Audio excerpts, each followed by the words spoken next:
European രാജ്യങ്ങളിൽ ന്യൂനപക്ഷങ്ങൾക്ക് ആധിപത്യമുള്ള European രാജ്യം എന്നത് ഉർദോഗന്റെ തുർക്കി മാത്രമാണ്.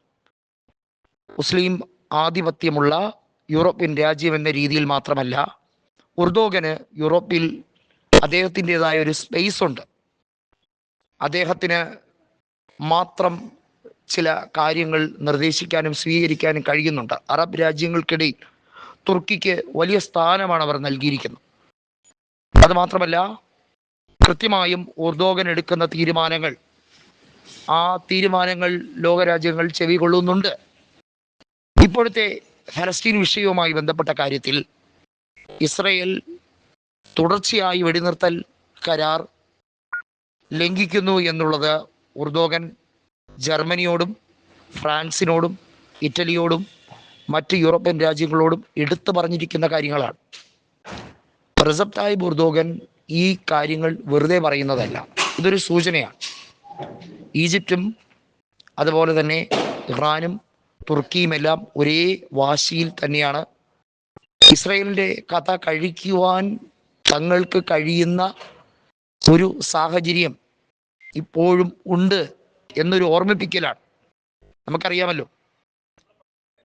യൂറോപ്യൻ യൂണിയന്റെ ചെയ്തികളെല്ലാം അത് ഏതൊക്കെ തരത്തിലാണ് എന്ന് നന്നായി അറിയുന്നൊരു നേതാവ് തന്നെയാണ് തുർക്കിയുടെ പ്രസിഡന്റായ ഉർദോഗൻ. യൂറോപ്യൻ യൂണിയൻ റഷ്യയുമായി കാണിക്കുന്ന നെറികേടുകൾ ഓരോന്നായി ഉർദോഗൻ എണ്ണി എണ്ണി തന്നെയാണ് പല സാഹചര്യങ്ങളിലും പറയുന്നത്. റഷ്യ ഉക്രൈനോട് കാണിക്കുന്നത് ശരിയാണെന്ന് ഉർദോഗൻ ഒരിടത്തും സ്ഥാപിച്ചിട്ടില്ല.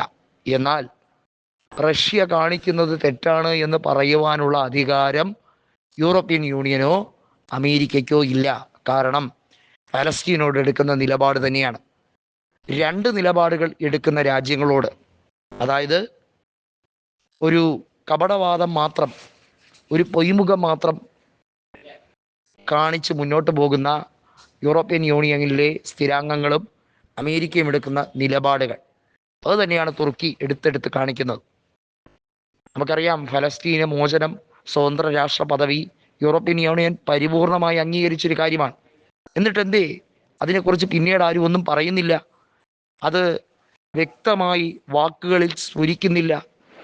അതിന് കാരണം എന്താണ് എന്ന ചോദ്യം വീണ്ടും വീണ്ടും നിഴലിച്ച് നിൽക്കുകയാണ്. അവിടെ വെടിനിർത്തൽ കരാർ ലംഘിക്കപ്പെട്ട് ഇപ്പോഴിതാ ഇസ്രയേലിൽ തന്നെ ആഭ്യന്തര കലാപം അതിരൂക്ഷമാവുകയാണ്. ഏത് നിമിഷം വേണമെങ്കിലും ഭരണമാറ്റമുണ്ടാകാം. അടിച്ച് പുറത്തിറക്കേണ്ടി വരുന്ന സാഹചര്യത്തിലേക്ക് നെതന്യാഹു ശരിക്കും അതിന് വിധേയപ്പെടേണ്ട സാഹചര്യത്തിലേക്കാണ് കാര്യങ്ങൾ പോകുന്നത്. അതായത് ഇസ്രയേലുകാർ തന്നെ നെതന്യാഹുവിനെ തല്ലി ഓടിക്കുന്ന സാഹചര്യം. കാരണം ഇസ്രയേൽ സുരക്ഷിതമല്ലാത്തൊരു രാജ്യമായി മാറിക്കഴിഞ്ഞിരിക്കുന്നു. ഏത് നിമിഷവും ഏത് ഭാഗത്തു നിന്നും ഒരു അറ്റാക്ക് ഇസ്രയേലിൽ ഉണ്ടാകും. അതിനുള്ള സൂചനയാണ് ഉർദോഗൻ മുന്നറിയിപ്പിൻ്റെ രൂപത്തിൽ നൽകിയിരിക്കുന്നത്.